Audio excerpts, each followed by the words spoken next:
నాకు తెలిసినంత వరకు డైరీ ఫామ్లో మేజర్ సమస్య ఏంటంటే ఈ గోమార్లు పిడుగులేదన్న. ఇవి చూడడానికి చిన్నగా ఉంటాయి కానీ ఆవులకు మాత్రం సుక్కలు చూపెడతాయి. పాలు ఎముడు లెక్కనే తయారవుతాయి. ఇవి పట్టడం వల్ల ఆవులకు ఎన్నో అనారోగ్య సమస్యలు వస్తాయి. ఎంతో ఆవు ఇబ్బంది పడుతుంది. పాలు సడన్గా తక్కువ చేస్తుంది అన్న. ఆవు వీక కట్టకపోవడానికి ఇదో కారణం అని చెప్పుకోవాలి. నేనైతే ఈ మందు తెచ్చుకున్నా. మందు తెచ్చి బాటిల్లో పోసిన. ఓ లీటర్కు 2 ml పోయాలి. మంచి నీళ్ళు పోయాలి. నీళ్ళు పోసిన తర్వాత ఊపి ఆవుకైతే స్ప్రే చేయాలి.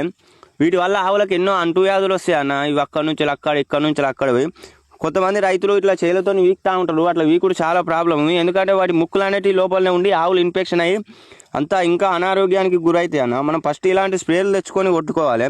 ఈ ఆయుర్వేద మందులు అంటారు కానీ ఇవి ఎప్పుడు నేను వాడలేదు అన్న. ఇవి ఎన్నడూ దొరకలేదు నాకు. నేనైతే ఇది వెట్సోల్ కంపెనీ అయితే తెచ్చుకున్నా. మంచిగా తెచ్చుకున్న తర్వాత చూడు అన్న, బయటకి ఇచ్చిపెట్టిన ఆవు చూస్తురు కదన్నా, మంచిగా ఆల్ క్లియర్ అయిపోయినాయి. మొత్తం ఏం లేకుండా ఆడోటి ఈడోటి చిన్న చిన్నవి. నేను మళ్ళీ ఒకసారి కొట్టుకోవాలి, 2 సార్లు కొట్టుకోవాలి. బాగా చిక్కగా కలపొద్దు.